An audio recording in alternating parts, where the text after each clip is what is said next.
Vocês estão preparados? O programa de hoje tá chique. Temos convidada super especial que eu tenho certeza que você, em algum momento da sua vida, assistiu em alguma telinha aí, né, na sua história. A convidada especial de hoje é Irene Havashi, atriz de teatro, cinema, televisão, novelas. Ela contou um pouco da sua trajetória na nossa entrevista, falou um pouco dos novos desafios e como que ela cuida da saúde. Eu tenho certeza que você vai gostar bastante. O programa Você Mais Mulher tá no ar.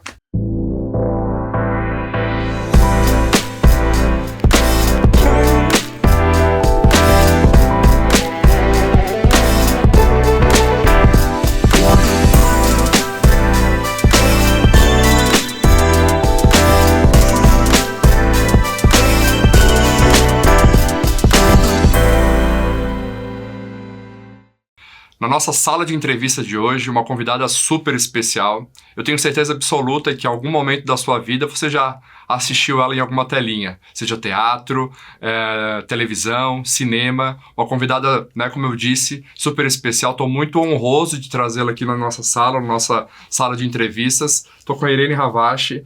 Muito obrigado pelo seu tempo, pelo seu sim em receber e vir aqui trazer tanta história bacana aqui pra gente. Seja bem-vindo a Você Mais Mulher. Muito obrigada pelo convite. Eu posso lhe chamar de Arthur? Lógico, então por favor, por favor. Tá bom, Arthur. Então, obrigado mais uma vez. Está preparada? Estou. Você sabe que nos bastidores me mandaram umas perguntas meio interessantes aí pra você. Você sabe que tem uma fonte bem inspiradora aí. Bem informada. Bem informada. E vamos começar a falar de inspiração? Vamos. Eu acho que é um ponto bem importante, né? Eu vejo, assim, a dinâmica da minha profissão, sair do consultório, às vezes vir para televisão, sempre buscar um quê a mais. A gente estava conversando nos bastidores, você tem 65 anos de trajetória, Sim. Né? O que ainda te motiva, né? Fez muito teatro, fez cinema, fez televisão, né? Muita opção. O que ainda te motiva a assinar um contrato, a sair de casa, a levantar essa bandeirinha de, não, mais uma personagem eu vou encarar? Eu preciso gostar muito do roteiro que eu recebo. Uhum. Esse gostar muito do roteiro, ele não precisa ser um roteiro dramático. Eu aceitei fazer um filme chamado Passa Grana, onde eu faço uma mini figuração. Mas eu achei tão divertido.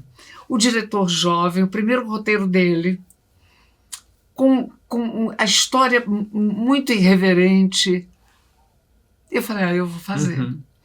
Eles mesmos que me convidaram falaram, Irene, a gente mandou o roteiro, mas a gente achava que você não ia aceitar, porque, como eu te falei, era uma figuração. Mas eu me encantei. Eu falei, eu acho que eu vou me divertir, eu acho que vai ser bom participar. Outras vezes é porque esse espetáculo que eu estava em cartaz até o início do ano, a Alma Despejada, eu, quando li o texto, tinha uma frase tão bonita, mas tão bonita, que era assim, ela se referia, essa personagem, ao marido e aos filhos, que num momento tinham estado estremecidos, né? Brigados. E ela diz assim, a minha morte aproximou Roberto e os filhos. Juntos puderam chorar o choro dos justos e dos injustos. A morte relativiza tudo. Com o tempo vão se acertar. A vida serve para isso, para nos acertarmos. Quando eu li isso, a vida serve para isso, para nos acertarmos, eu falei, eu quero fazer esse texto. Lindo. Eu quero fazer porque é o que eu penso. Eu procuro me acertar com os meus afetos, com os meus desafetos comigo. Lógico. Não é? Procuro acertar o passo comigo mesma. E eu falei assim, eu acho que se essa frase tocou meu coração, vai tocar o coração de outras pessoas. Então sempre tem um porquê. Seja um diretor novo, seja uma cena engraçada, sim, seja um desafio. sim. Não é um mais do mesmo. Sempre tem alguma coisa que toca o teu coração para levantar esse novo personagem, né? Agora, por exemplo, aos 81 anos, com 65 para 66 de carreira, o que me seria desafiador? Fazer um papel masculino, uma coisa que eu nunca fiz. Nunca fez. Fiz uma vez, na novela Guerra dos Sexos, a personagem, era uma comédia, a novela, ela estava sempre em embate com o personagem do Tony Ramos. E uma vez ela se veste de gari. Aí me botaram um bigode enorme, aquela coisa. Mas era uma coisa divertida. Agora, fazer um personagem masculino, tentar entender o que é a alma masculina, isso seria nem sei se eu seria capaz de fazer, mas seria um desafio. Com certeza seria, mas realmente teria esse gás, esse combustível a mais para entender e buscar, né? E a gente estava falando de personagens, você acabou de falar dessa personagem aí da novela. Existe um personagem, assim, talvez 2, 3, foram tantos, que motivou, assim, que mudou mesmo a sua carreira, a sua vida pessoal, que foi aquele start de tipo, não, agora eu sou uma das damas da dramaturgia brasileira, agora... Olha, os personagens, um personagem que me marcou muito foi logo quando eu cheguei aqui, eu sou carioca, né? Quando eu cheguei em São Paulo, eu fiz uma novela que foi um marco na televisão brasileira, chamada Beto Rockefeller. E eu fazia uma personagem, Neide, que era a irmã do Beto. E ela me marcou por muitas coisas, por ser naquela novela. Por que essa novela é um marco na televisão brasileira? Porque até então os galãs de novela, eles eram comportados, eles eram boas pessoas, galã, né? E o Beto, quem fazia era o ator Luiz Gustavo, ele era que à época nós chamávamos, ele era um bicão. Bicão, o que era? Era o cara que estava ali para se aproveitar de alguma coisa. Ele era preguiçoso. Malandrão, né? Malandrão. Ele arrumava um trabalho aqui, outro ali, mas aí ele largava. E era a primeira vez que o galã deixava de ter um terno, aquele sapato de amarrar, terno, uma gravata, e ele andava de quê? Jeans, tênis e camiseta. Então isso marcou. Até então as novelas eram quase todas de Glória Magadã, que não era uma autora brasileira, eram novelas bem dramáticas, não é? E essa novela escrita pelo Braulio Pedroso, que era um irreverente, tanto que criou o Beto. Então a Neide me marcou muito. Aí tem uma personagem que é a Dona Lola, de Éramos Seis. Quem é a Dona Lola? É a mãe. É a mãe, a história de uma família. E essa história é imbatível, porque é uma história que podia ser da sua família, da família dele, da minha família. Então, até hoje, eu gravei essa novela em 94, há 31 anos, eu sei muito bem, foi quando nasceu meu neto mais velho. Até hoje as pessoas me param para falar da Dona Lola. E Dona Lola morava na Avenida Angélica. A Avenida Angélica está aí, né? Então, hoje, com outras características, no tempo da Dona Lola não tinha os edifícios, mas marcou muito, muito. Bacana. E existe, assim, para uma personagem nova, algum tipo de ritual que você faça, algum estudo específico? Como que você mergulha numa Dona Lola, numa outra personagem? Como que é o teu ritual mesmo? Arthur, eu fiz uma deficiente auditiva. Então eu tive que aprender toda a linguagem dos sinais. Esse aprendizado, o que eu fazia? Onde eu pudesse estar exercitando, eu estava. Sim. Então, por exemplo, eu ia ao cinema, eu lia, eu ficava traduzindo a legenda com os sinais. Eu tinha dores aqui. Imagino. Porque é uma outra linguagem, é um outro tipo. O mais difícil para fazer esse personagem não foi aprender a linguagem dos sinais. É um outro idioma. Você mergulha, você aprende. Foi não aprender a não ouvir. Porque você se trai com o olhar, né? Nossa, muito. Ou vira a cabeça.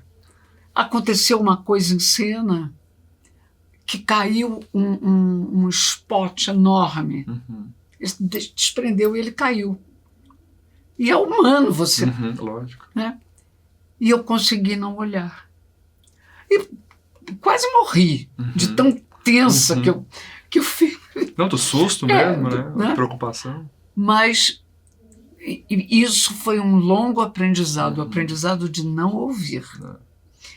Inclusive, durante a cena, tinha um momento lindo que o personagem do professor explicava para ela, também com a linguagem dos sinais, o que era música.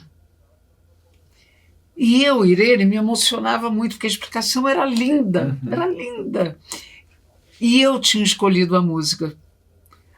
Conversando com o diretor José Posse Neto, ele perguntou se nós teríamos alguma música. Eu falei, eu acho O Amanhecer, de Grieg, da suíte Peer Gynt, eu acho linda, porque é linda, é muito delicado, é bonito. Então eu levei algum tempo para eu controlar a emoção da Irene, para ele poder me dizer aquilo e eu... Que lindo, delicado. Eu não escuto, né? Então isso foi um longo aprendizado. Eu fiz também uma personagem em que eu envelheci e ficava nova, envelheci e ficava nova. E tem uma coisa de você aprender onde é que o teu corpo vai envelhecer, né? Tem uma questão de postura, né? Postura. Então, por exemplo, tinha um momento que ela estava mais jovem, eu me deitava no chão e eu me levantava pelo a força do abdômen, né? E depois eu tinha que me sentar com muita dificuldade, porque ela estava bem mais velha. Aí são outros pontos de apoio. Então aí entra uma profissional, não é, que entende muito de corpo, que é uma profissional de expressão corporal, onde ela vai dizendo onde você vai envelhecendo e onde a sua voz também vai envelhecendo. Né? Porque músculo também você vai perdendo. Claro, né? Com certeza. Não, e assim, ter isso na mente, ter isso na tua cabeça, na hora da cena, de fazer esse vai e vem, é realmente um Mas desafio. por isso que no teatro você tem um tempo para isso. Né? Teatro é muito artesanal. Televisão você tem que decorar e entregar para Deus. Vai e faz. No teatro você tem um tempo para você entender o que é aquilo, né? Se apossar daquilo para aquilo ficar orgânico em você, né? Para o espectador não achar que você está claudicando. Sim, né? Exato. Isso até já vou colocar na outra pergunta que eu separei aqui, que eu já vi, né? Eu entrei no teu Instagram, vi algumas frases que você falou, que realmente o teatro é aquele burburinho a mais, assim, é o que bate o teu coração, né? Realmente é isso? Existe uma preferência nessa dinâmica de ser, né, ator, ser atriz em relação a cinema, televisão, teatro?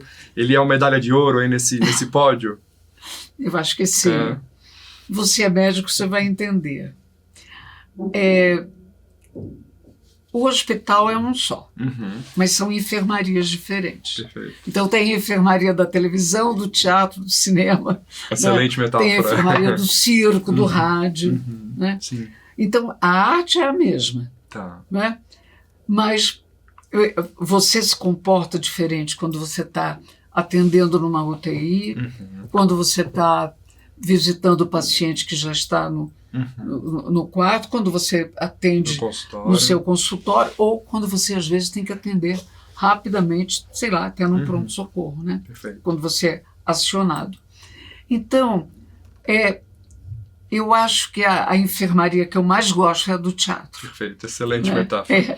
Tem algumas perguntas que eu quero fazer ainda para você. Quero perguntar também de saúde, porque não adianta, né, um médico entrevistar uma atriz e a gente não focar em saúde. Mas agora a gente vai para o nosso intervalo e daqui a pouco a gente volta. Até daqui a pouquinho.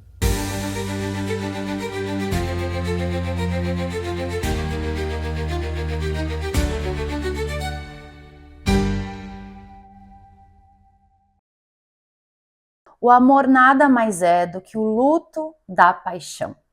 E esse luto não é a aceitação, esse luto é a criação. Eu vou criar um relacionamento a partir da pessoa que de fato é, e não da expectativa que eu criei diante daquela pessoa. Na paixão a gente cria várias expectativas e em pouco tempo acha que já conhece profundamente o outro. Só que quando a gente começa a conviver, vem a decepção. Por quê? Porque o outro não é perfeito, o outro tem várias imperfeições, vários defeitos, várias expectativas também criadas sobre nós. Só que tem uma coisa que o ser humano não consegue lidar direito, é que nós não temos a capacidade de acelerar o tempo.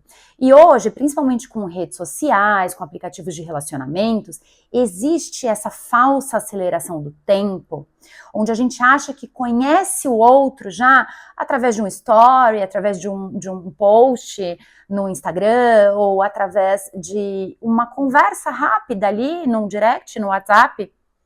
Só que a gente não conhece, porque a gente precisa de tempo.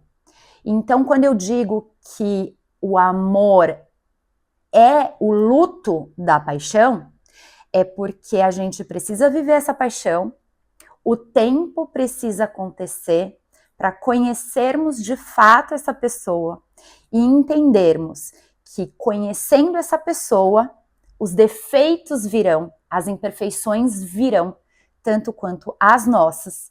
E ao invés de pularmos para o próximo, achando que o próximo pode ser melhor, nós permanecemos nessa relação para entender e criar a relação com o outro através do que de fato ele é e não das nossas ilusões e expectativas criadas diante do outro. A psicanálise fala muito sobre isso, que nós precisamos passar por esse luto e que a hora que essa paixão acaba, a gente vivencia o que de fato é. Mas se você quer construir um relacionamento de verdade, baseado em autenticidade, em essência, em imperfeição, que é o que todos nós somos, você precisa vivenciar esse luto da paixão. Graças a Deus, ninguém vai viver altamente apaixonado o resto da vida. O que seríamos de nós se nós vivêssemos essa adrenalina da paixão o tempo todo? Não estudaríamos mais, não trabalharíamos mais, não enxergaríamos nada com clareza e cortinas abertas. Porque eu costumo dizer que a paixão, a gente vê o outro com um véu na nossa frente. A gente vê de acordo com aquilo que a gente quer ver. Aí tem gente que vai dizer assim, Ana, mas fulano namorou, se relacionou, tudo muito rápido aconteceu, estão felizes até hoje. Sim, há a possibilidade disso acontecer. Só que esta é a exceção. Por via de regra, o amor é construído. O amor é construído com base na realidade, naquilo que aceitamos do outro. E por isso que eu digo que o amor é a criação. É aquilo que nós enxergamos do outro, aceitamos e criamos uma relação. Mas isso exige disposição, isso exige tempo e isso exige a perda da nossa expectativa. E entender que nós não somos capazes de acelerar o tempo e que o tempo é necessário para que haja esta construção. E que pular de galho em galho, a gente nunca vai chegar nessa fase. Nunca vai chegar na fase onde a gente consiga olhar o outro e não é aceitar e tolerar coisas que batem contra os nossos valores. E sim, tolerar a imperfeição do outro, mas que vai no mesmo objetivo da nossa. Ficamos por aqui, isso é para você refletir. E até o próximo domingo, aqui no Entre Nós.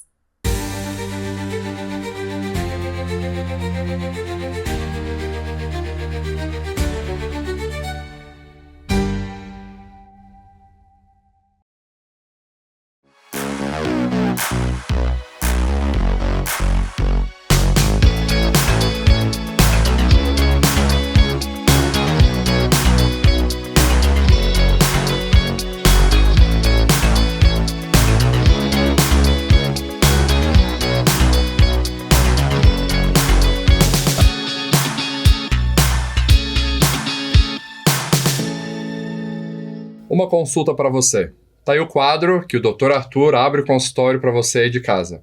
E a ideia é sempre essa, tirar a sua dúvida, de entender o seu questionamento e trazer aqui para vocês. Hoje eu vou falar de uma doença que eu conheço bem, tá? Conheço bastante na prática e, né, como pessoa e como médico. Vou falar sobre asma, uma das principais doenças respiratórias. Eu, como pneumologista, quero trazer esse conhecimento, mas como pessoa física, como CPF mesmo, que eu sempre brinco, eu também tenho asma. Então, o fato de ter tido várias crises, quando eu era pequeno, enfim, lá na minha cidade natal, me fez gostar da pneumologia. E então, é até engraçado que nas palestras que eu faço, eu sempre brinco que eu mudei o lado da mesa, né? Do asmático ao pneumologista. Então, é importante, eu sei bastante o que é uma crise de asma. Mas então vamos falar da doença inflamatória mais comum, tá? Inflamatória crônica, inflamatória obstrutiva mais comum, principalmente na infância e na fase adulta, que é a asma. A asma nada mais é que um processo inflamatório crônico de via aérea inferior. Lembrando que a gente tem a via aérea superior, via aérea média e via aérea inferior. O diagnóstico de asma é um diagnóstico que é um pouquinho difícil. Não existe um exame específico que o paciente faça, que a criança faça, que o adolescente faça, que defina asma. O diagnóstico é um diagnóstico clínico, ou seja, a presença de sintomas com a presença de alguns exames sim e de uma história, seja ela mórbida pregressa ou uma história mórbida familiar. Então, geralmente, o paciente com asma, ele tem um familiar também com asma, uma mãe, um pai, um irmão, um tio. Ele tem uma história de doenças associadas, então é muito comum que o paciente com asma tenha rinite também e o paciente com rinite tenha asma. Existe uma grande associação das duas doenças. Entender que, uma coisa que eu sempre brinco assim, com o meu paciente e faço muita questão que ele entenda essa definição, que asma não tem cura. Tá? Então não existe falar eu tive asma, eu não tenho mais asma. Não, asma não tem cura. Ou você tem a doença controlada, né, que não tem sintoma, que não tem crise, que não precisa de remédio contínuo, né, a bombinha, o famoso tratamento inalatório, ou a sua doença ela está mal controlada ou parcialmente controlada. Né, que daí você vai ter a necessidade de remédio, que você vai ter a presença de sintomas. Então, essa é a primeira definição que eu quero passar para vocês. Não existe cura na asma. Ou a asma está controlada, ou a asma não está controlada. Quando que ela não está controlada? Exatamente isso. Quando o paciente precisa de remédio, precisa ir ao pronto-socorro, tem crises com frequência, acorda à noite com falta de ar, deixa de fazer alguma atividade ao longo do dia, né? Uma criança que deixa de fazer uma atividade física, jogar futebol, acorda à noite, tem cansaço para tomar banho. Então isso é um sinal que a sua doença está mal controlada ou está descontrolada. Quais são os principais sintomas dessa doença? Falta de ar. Falta de ar é o sintoma mais relevante e mais presente. Esse cansaço, né? A criança fica limitada, o adulto fica limitado, às vezes tem aquele chiado que parece que está, né, com a respiração no gatinho, fica miando, fica sibilando, que é o nome correto. Tosse, infelizmente são pessoas que estão mais sujeitos a ter infecções respiratórias, então gripe, pneumonia, resfriados, e isso infelizmente é um fator que descompensa, ou seja, a gripe descompensa a asma e a asma favorece o aparecimento de infecção. Então isso é super importante. Outro ponto bem relevante que eu faço questão de trazer aqui para vocês, que a asma é uma doença muito sazonal. Ou seja, a incidência das crises de asma, ela aumenta principalmente ali em abril, onde começa, né, a temperatura a ficar um pouquinho mais baixa, e tende a dar uma melhorada em setembro e outubro. Ou seja, a asma aumenta a incidência de infecção em baixas temperaturas. É só a gente pensar e ver aquela criança que pega uma roupa guardada, uma poeira, vai para um quarto com um cobertor meio, né, que tem aqueles pólens, aquelas poeiras, aquele ácaro, e começa a ter mais sintoma. Então, é isso, né? A consulta para você hoje foi para falar de uma doença que eu trato muito na minha prática e que meu pai e minha mãe já me levaram muito no pronto-socorro, muito no meu pneumologista lá em Florianópolis para tratar e controlar essa doença. Felizmente, a minha asma, a minha doença está completamente controlada e espero que você asmático, você que seja, né, mãe de asmático aí no consultório, também tenha um filho com a asma controlada. Se não, espero que essas dúvidas que eu acabei de tirar, essas dicas que eu dei, tenham ajudado aí no controle da sua doença. E lembre, sempre tenha um pneumologista, né, no bolso aí, porque é uma doença muito silenciosa, mas a sua crise pode trazer alguma consequência, tá bom? Continue com o programa de hoje. Foi um prazer falar dessa doença que eu tenho e que eu trato, tá bom? Até mais!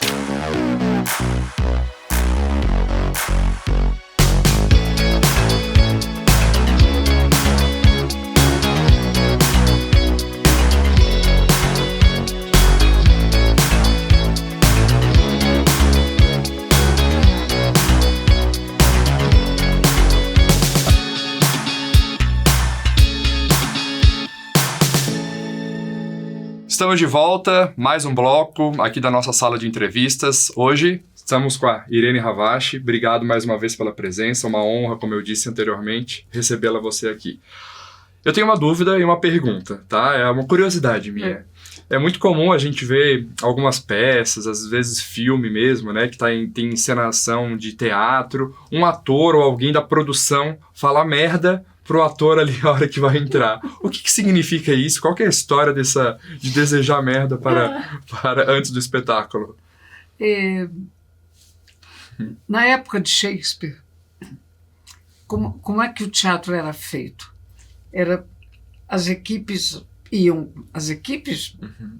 os atores, né, da época, iam nas suas carroças, puxadas por cavalos, paravam em determinado lugar.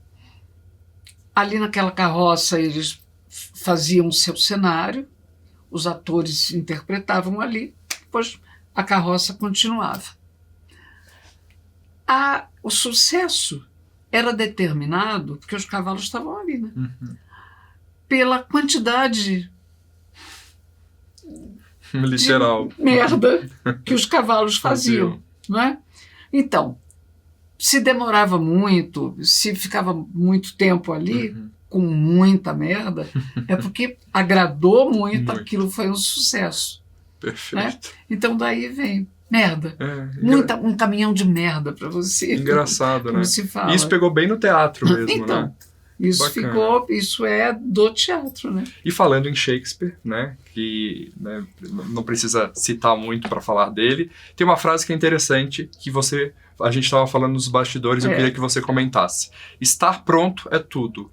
O que é tudo? O que é estar pronto? E o que isso significa para você? Então, na peça Hamlet, o Horácio, um dos personagens, amigo do Hamlet, tenta impedir, porque vai haver um duelo de espadas entre Hamlet e Laércio.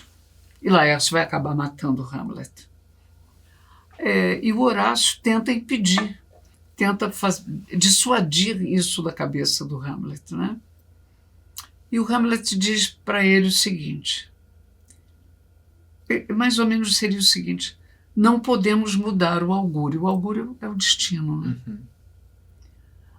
É mais ou menos assim, eu não sei exatamente de qual. Há uma certa providência na queda de um pardal. Se não for agora, não está para vir.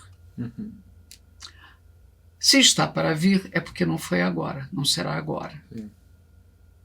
E se não for agora,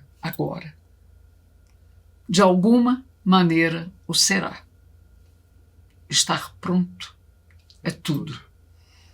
Você não sabe a hora que vai acontecer, alguma coisa vai mudar. Né? Você tem que estar pronto para aquilo.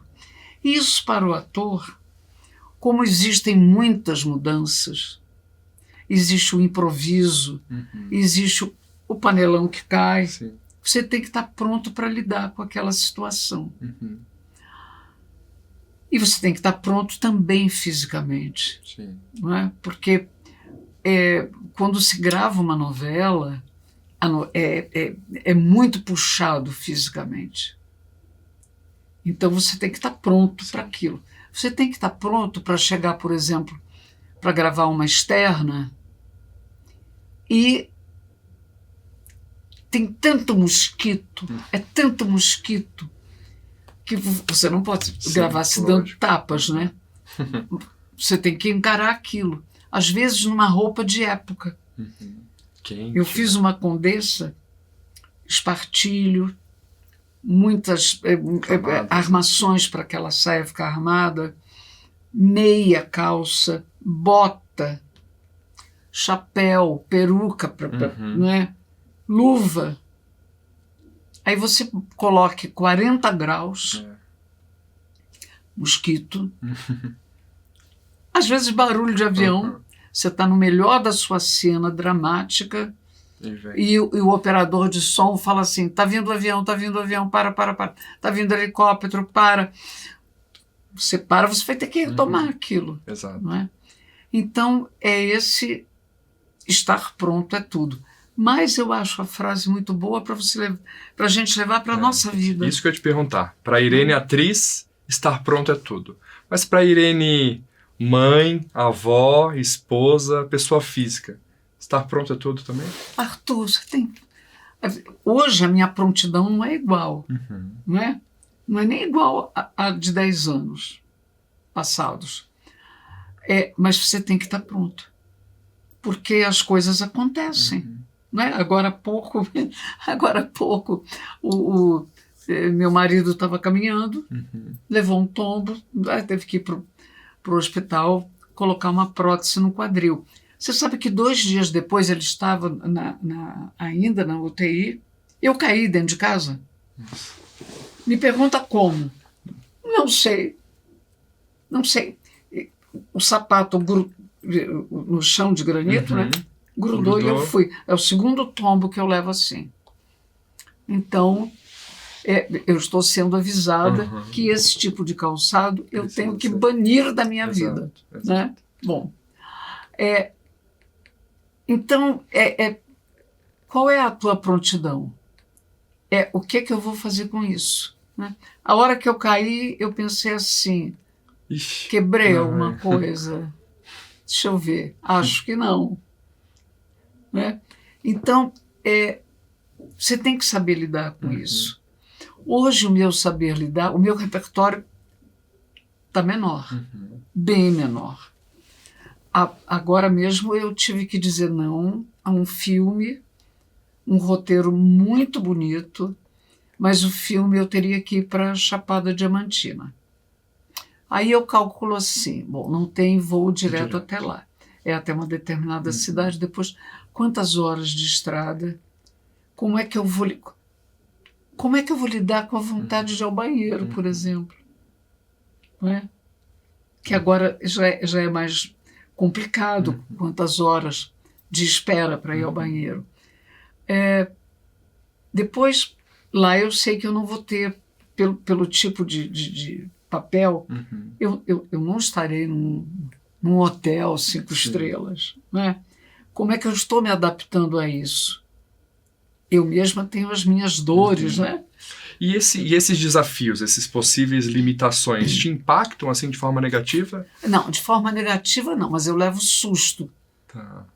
Passado o primeiro momento do susto, eu digo, bom, quais são os instrumentos que eu tenho para isso? Tá, perfeito. Né?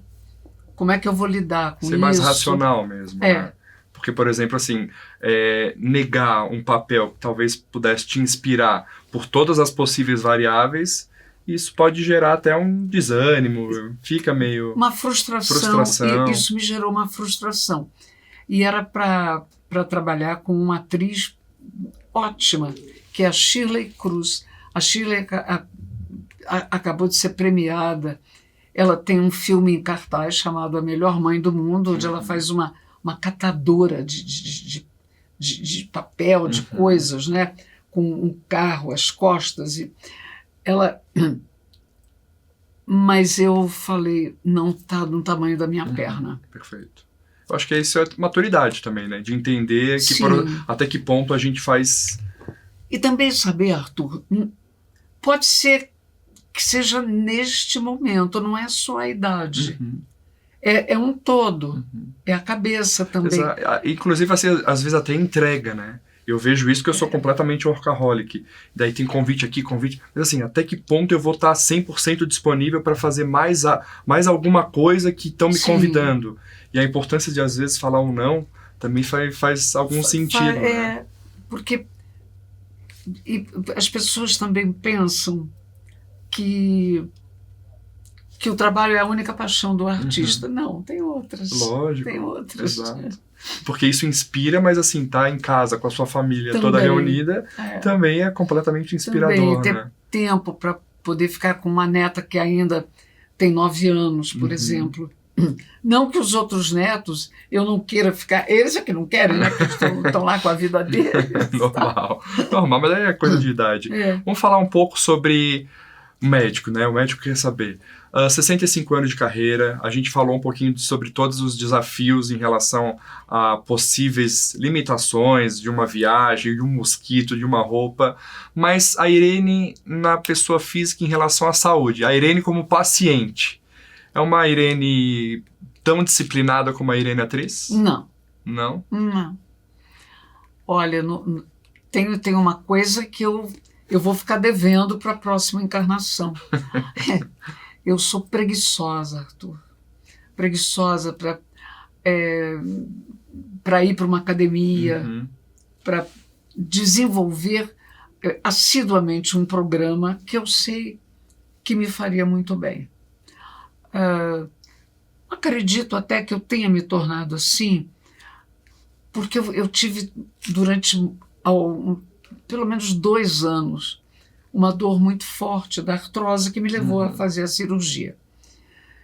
E depois da cirurgia, eu fiquei... No dia seguinte eu estava ótima, essa cirurgia. Né? Eu olhei para o médico, para o meu médico, o doutor Ricardo Basile, e falei assim, que é Fátima? É milagre? Você agora faz... Se operou mesmo? Como é isso que aconteceu? Mas eu não tenho essa... Eu acho que é essa determinação. Disposição. Mas, por exemplo, padrão alimentar, um sono bom... Padrão alimentar isso... eu acho que eu mantenho razoavelmente bem. Cuido da cabeça, isso eu cuido, eu faço minha terapia há muitos anos. Eu faço terapia há muitos anos e não largo. Né? O padrão alimentar, o que eu faço? Aquela restrição conhecida, né? De não me afundar nos doces, nos carboidratos. Por exemplo, eu gosto de tomar vinho. E aí agora o álcool é um novo vilão, né? Então já não tomo como eu gostaria. Não tomo, simplesmente não tomo. Claro, eu acho que se eu for numa comemoração, eu vou tomar. Sim, mas social. Isso não foi tão penoso abrir mão. Né? Mas eu não perdi as esperanças, não, de voltar a ter uma vida mais ativa. Perfeito. Até porque isso vai impactar muitos processos. Você sabe uma coisa que me atrapalhou muito? Porque eu sempre gostei de mexer com o corpo. O meu sonho não era ser atriz, Arthur, era ser bailarina. Então, em todos os meus trabalhos, eu fiz muita expressão corporal. Eu fui aluna durante muitos anos de René Gumiel, que era uma bailarina, que dava aulas de expressão corporal, do Peter Haydn. Foi quando eu comecei a frequentar academia. Academia não é para mim. E eu fiquei... A música alta, aquela coisa de você ter uma performance, mas, por exemplo, isso é bárbaro para um monte de gente. Não é o meu... Não é o do meu repertório isso. Mas ainda está tá com a cabeça aberta para buscar sim, algo. Sim, porque eu gosto de fazer uma fisioterapia. Tenho uma resposta boa, muito boa com a fisioterapia. Inclusive, pela Sociedade Americana de Endocrinologia, o melhor parâmetro para evitar, por exemplo, uma osteoporose, uma fratura que a gente comentou ali do seu marido, é a atividade física. Pois é. Então é um ponto que depois da entrevista a gente conversa sobre, a gente dá uma puxada de orelha. Um dos impactos da mulher, na saúde da mulher também, eu vejo isso muito na minha prática, é a menopausa. A menopausa na sua carreira como atriz, quando você entrou na menopausa, teve algum impacto? Esqueci um texto, estava mais mal-humorada, chorosa, um calorão que piorou. Teve impacto ou não? Arthur, eu não gostava de ficar menstruada. Tá. Não, eu achava... Para mim, eu dizia assim, eu acho que quem criou isso teve um erro de cálculo. A gente só devia ficar menstruada, sei lá, uns 3 meses antes de engravidar, resolvia e pronto. Mas aquela música maravilhosa da Rita Lee, né? Mulher é bicho esquisito, todo mês sangra. Eu dizia, mas por quê? Por quê? E por que eu não gostava? Eu só ficava bem quando eu tomava pílula, porque eu tinha muitas dores. Assim, meu Deus, o que é isso que está acontecendo aqui? Então, eu achava que vir a menopausa ia ser uma coisa muito boa, achava libertador. Ia ser o tratamento da tua menstruação. Assim, vai ser muito bom entrar na menopausa. E tinha o relato da minha mãe, que a minha mãe dizia assim, eu não senti nada na menopausa. Esse era o relato da minha mãe. Qual foi o meu relato? Eu não senti nada na menopausa. Sabe aquele negócio dos calores? Nada. Se eu te falar que eu acho que eu tive 3 episódios, que um dia eu falei assim, que é isso que eu estou sentindo? Ficou quente aqui? O que? Talvez. Em comparação com as minhas amigas que pingavam. Era muito desagradável para elas. E é como eu te falo, eu estava esperando, era como se viesse uma pessoa que ia me livrar daquela complicação. Bom, o que eu reclamei da menopausa? A secura. Sabe, a primeira coisa que eu reclamei da menopausa, Arthur, eu sou rato de biblioteca. Então eu entrar, por exemplo, numa livraria, pegar um livro e querer dar uma olhada na orelha do livro sobre o que era, ter que botar o óculos para ler. Né? Isso eu achei, esse tipo de coisa eu achei. Tá. Mas não foi uma menopausa tão sintomática ali. Não foi uma menopausa. Principalmente porque eu não encarei que eu estaria sendo menos mulher, envelhecendo. Sim. Não, é uma fase que eu ia passar. E que precisa, né? Porque se a mulher não chega na menopausa, alguma coisa ruim aconteceu antes. É verdade. Então é uma evolução natural da mulher e tem que ser olhado isso com muita gentileza e muita nobreza na saúde feminina. Né? E eu nunca precisei de um olhar masculino para me sentir gostosa. Perfeito. Então é com essa frase que a gente vai terminar esse bloco. O papo tá maravilhoso. Nunca precisou de um olhar masculino para se sentir gostosa. E a gente volta daqui a pouquinho. Maravilhoso. Até mais. Bom dia a todos. Mais uma vez aqui no programa Você Mais Mulher. Meu quadro Respondendo Perguntas.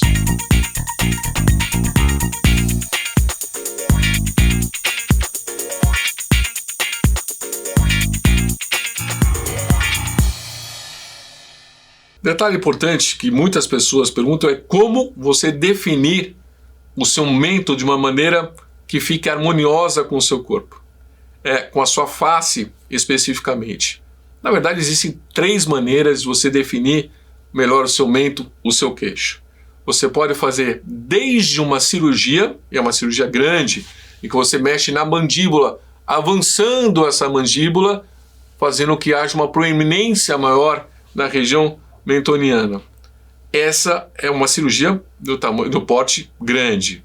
Uma cirurgia do porte pequeno, que é implante de prótese de silicone nessa região, para que hoje tem até outras estruturas que você pode utilizar também, mas normalmente se utiliza silicone nessa região para ter uma projeção maior desse seu mento. E o que é mais utilizado, o que é mais feito, o que é mais realizado, tem resultados bastante interessantes também, é a aplicação de ácido hialurônico que você faz em consultório. Qual que é o melhor dos três? A resposta é depende.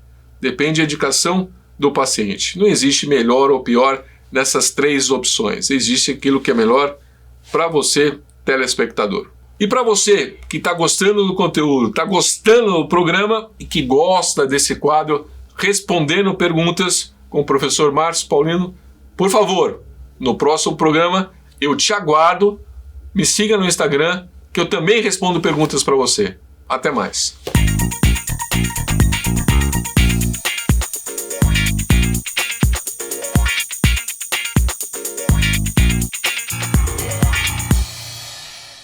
Hoje, um assunto polêmico. Obesidade é doença e pode agravar estados de depressão. É sobre isso que vamos falar hoje.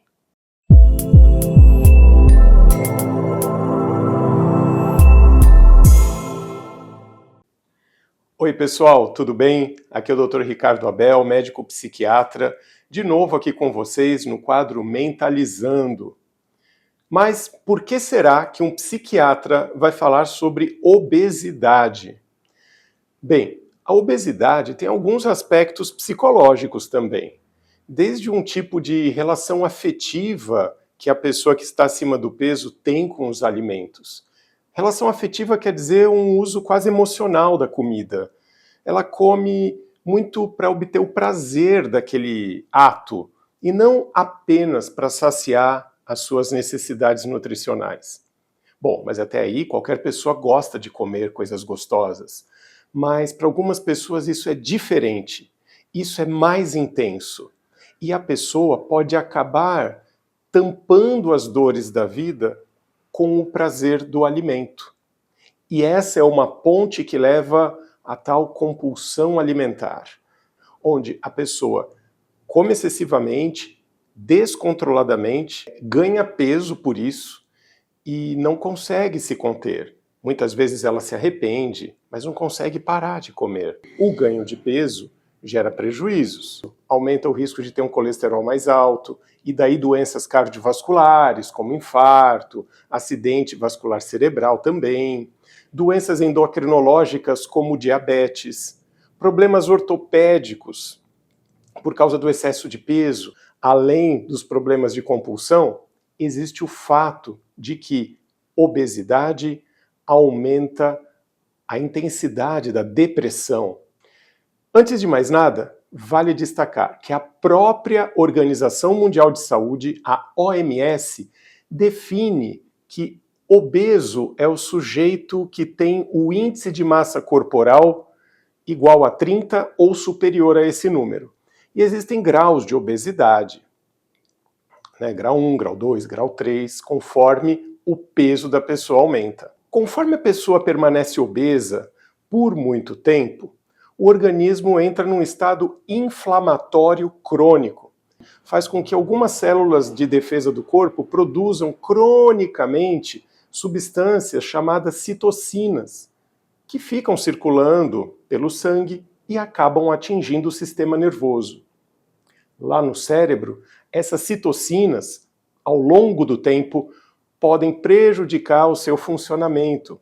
Os neurônios entram em sofrimento por esse estado inflamatório crônico e não conseguem produzir direito algumas substâncias chamadas neurotransmissores, que são serotonina, dopamina e noradrenalina. Ou seja, já fizemos uma ponte entre a obesidade e os estados de depressão. É um fato constatado por estudos grandes feitos pelo mundo que pessoas obesas têm 2 vezes mais chance de ter depressão ao longo da vida. E destas pessoas, mais de 2/3 são mulheres. Não é uma questão de mera vaidade, não é uma questão pura e simples de imposição cultural, da sociedade. É uma questão de saúde física e mental. Estas depressões relacionadas à obesidade parecem ser um pouco mais difíceis de tratar, porque o estado inflamatório meio que perpetua o estado depressivo. Então as técnicas de psicoterapia não atingem muito os resultados, os medicamentos antidepressivos habituais têm mais dificuldade para reverter a depressão. Mas, sim, são úteis, tanto a psicoterapia quanto os antidepressivos. Existem alguns estudos apontando que certas dietas que combatem estados inflamatórios podem ser úteis também. Não sozinhas, mas ajudam, sobretudo com suplementação de ácidos graxos, que é um tipo de gordura que faz bem, que estão presentes em alguns alimentos ou podem ser suplementadas à parte. E é claro que a atividade física, como sempre, está de mãos dadas com a saúde mental. Fazer atividade física é essencial para tratar esse tipo de depressão ligada à obesidade, não só porque a pessoa tende a perder peso, mas também porque a própria atividade física em si combate a depressão por outras vias, que eu não vou entrar em detalhes. Portanto, cuidem do peso. Deem atenção para essa questão. Façam dietas balanceadas, exercitem-se e, na dúvida, busquem o aconselhamento médico com um psiquiatra de confiança. Ok, gente? Então, o recado por hoje foi esse. Espero que tenha sido útil e eu vejo vocês numa próxima oportunidade. Até lá!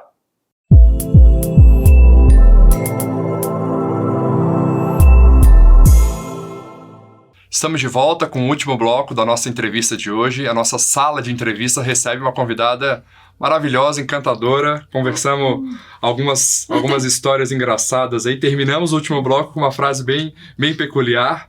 E agora eu quero que você dê um recado, tá? Para possíveis novas atrizes. A gente tem visto que a televisão, você sabe aí muito mais do que eu, a televisão nos últimos anos tem mudado muito em relação a roteiro, história, posicionamento, tem toda uma questão também política que, né, envolve tudo isso. Um recado para uma nova possível atriz. Que dica você daria para essa mulher que se inspira em você, né? Que hoje a gente sabe também que é uma profissão cada vez mais difícil, porque tem uma rede social aqui, uma dancinha colar, que também isso dificulta o processo, né, da formação de uma atriz, por exemplo. O que você indicaria para ela? Leia muito, porque você precisa ter um estofo daquilo que você vai, quando você receber um personagem, aquilo que você vai falar, aquilo que você não vai falar, o que está nas entrelinhas. Você precisa ter referências. Perfeito. E o que nos dá uma boa referência é a leitura. Perfeito. Isso não deixe de ler. Né?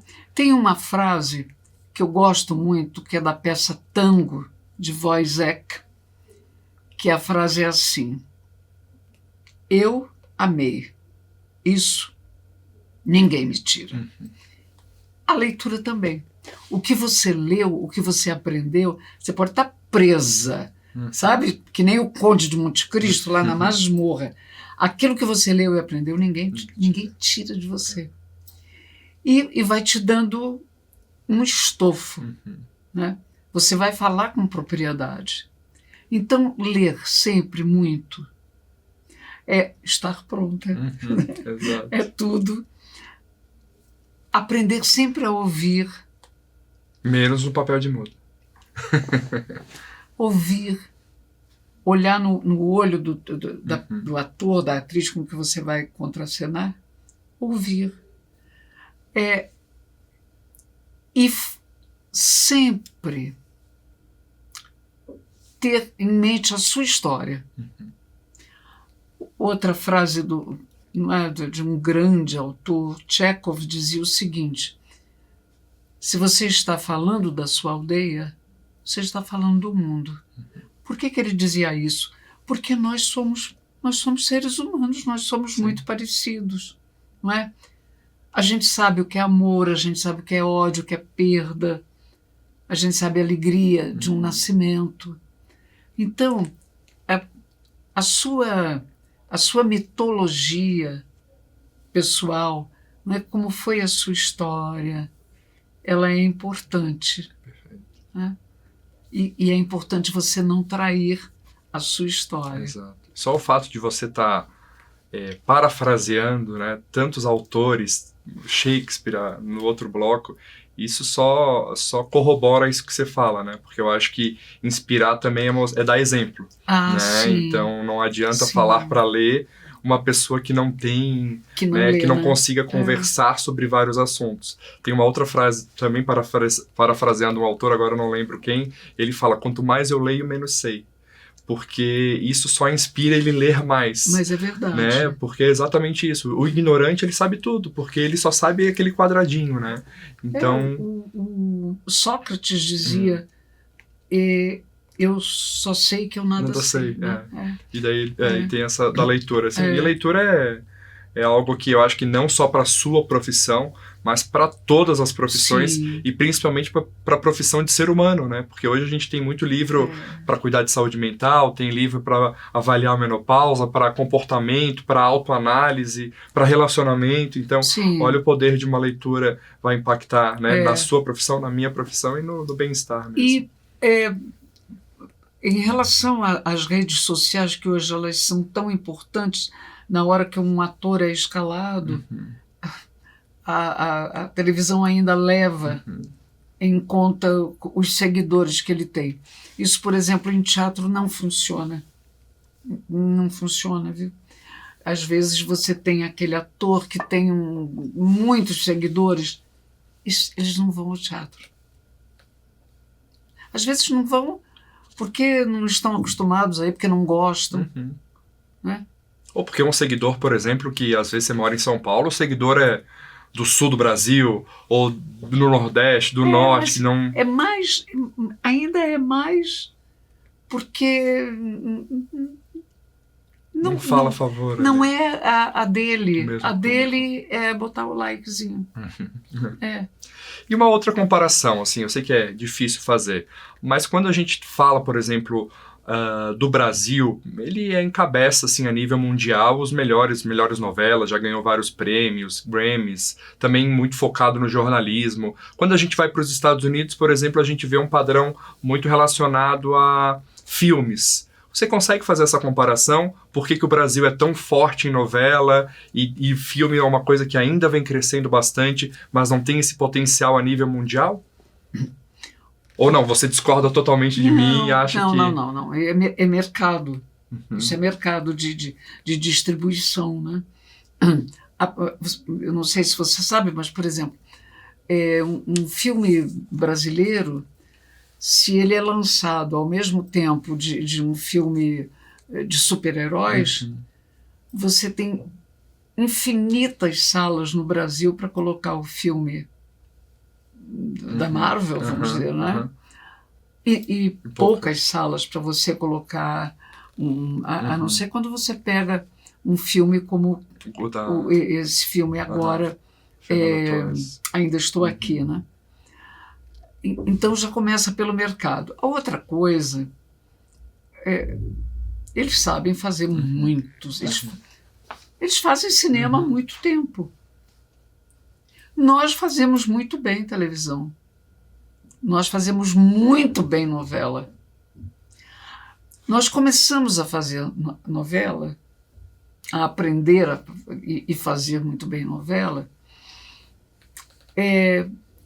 numa época em que o Brasil não ia bem. Precisava de um hobby, né? O Brasil não ia bem. Nós tínhamos...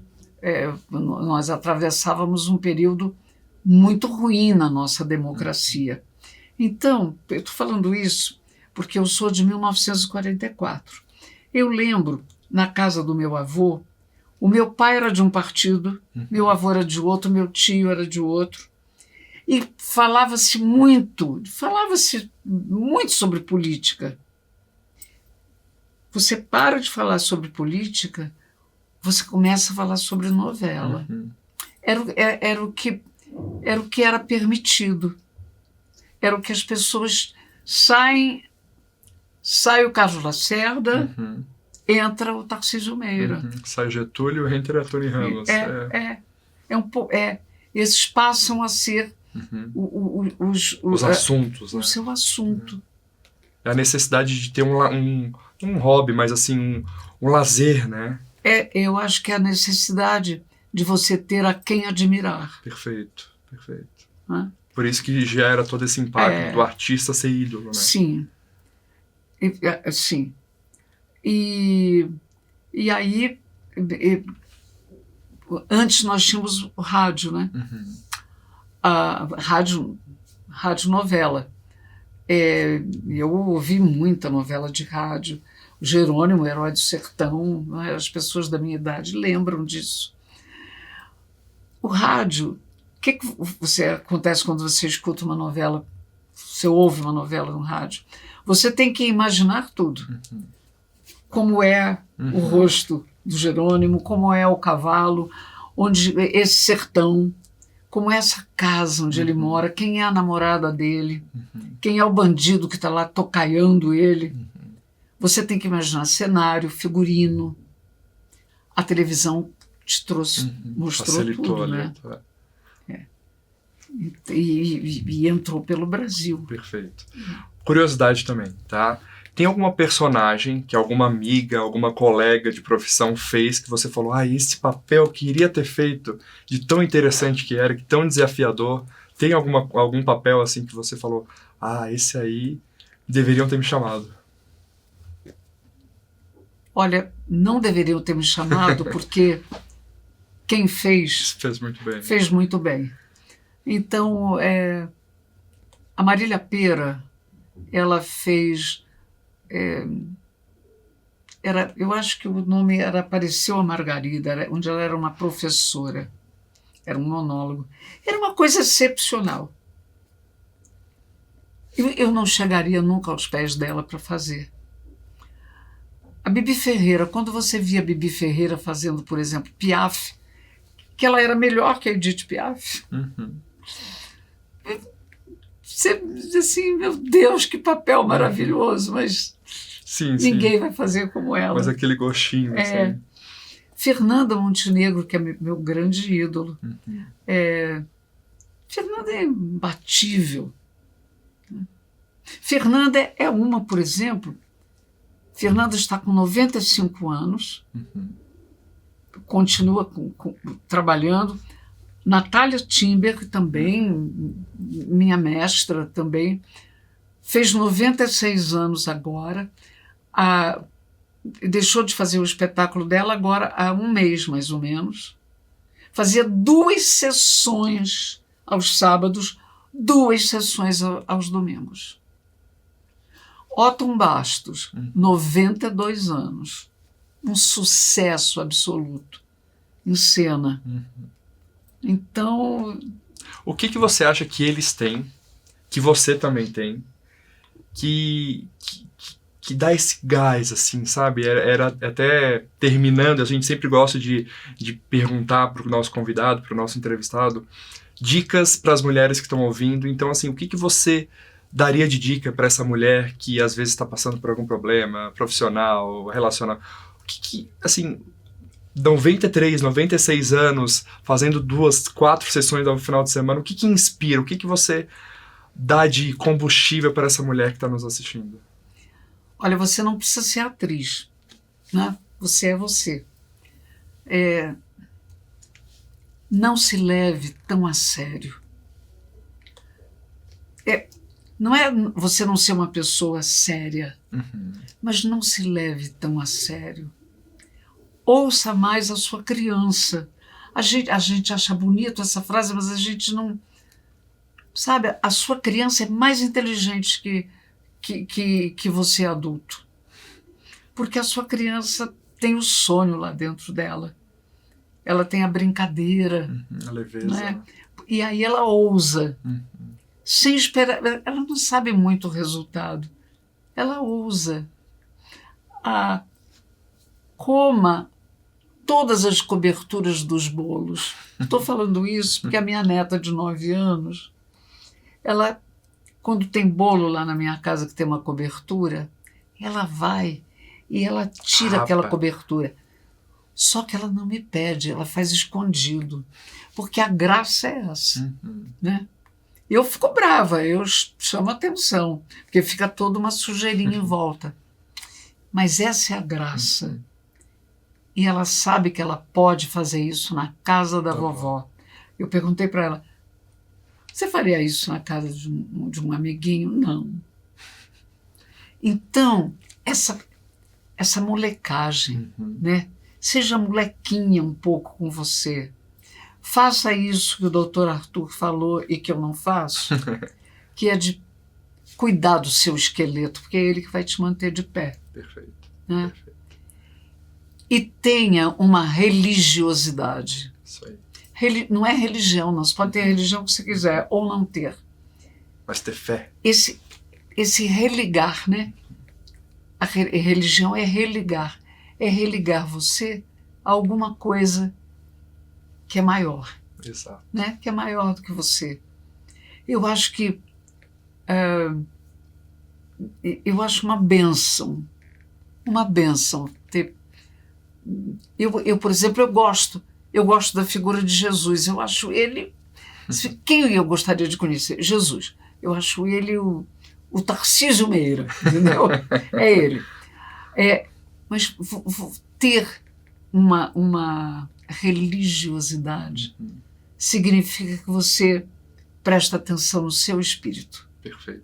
Isso faz bem à saúde. Faz bem à saúde. Tem estudo científico que mostra que ter uma religião, independente de qual for, faz bem à saúde, libera neurônios e hormônios que potencializam o teu sistema nervoso central. Porque você está no seu momento de agradecer, acreditar, de se inspirar, de rezar, às vezes até de se conectar com pessoas que também acreditam no mesmo propósito que você. Sim. Então faz muito sentido mesmo. E eu acho que, por último, qualquer maneira de amor vale a pena. Qualquer.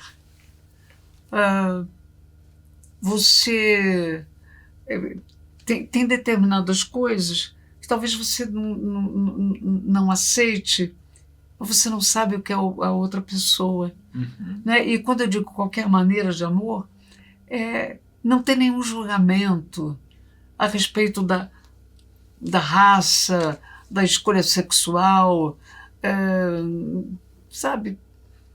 Porque isso é um atraso de vida.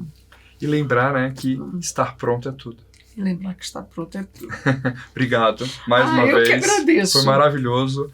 Acho que eu até posso falar com o diretor aí pra gente fazer uma entrevista 2 e deixar mais tempo correndo. Foi muito bom. Tinha mais perguntas para fazer aí, mas obrigado pelo teu tempo e pela sua disponibilidade. Eu gosto muito de ouvir você sabe o que você fala e você fala muito bem.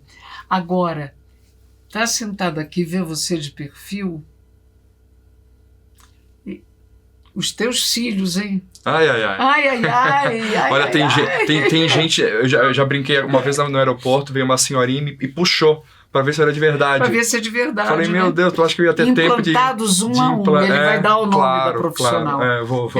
Mamãe e papai, né? Exato, genética. Mas obrigado. Obrigada. Sempre bem-vinda às casas aqui. A casa do Você Mais Mulher tá sempre aberta, escancarada aí pra você e pelo seu talento. Foi muito gostoso, doutor Arthur. Obrigado. A gente continua com o programa, depois dessa, não é entrevista, né? Depois dessa aula de vida, e continuem com o programa e até mais. Te vejo domingo que vem.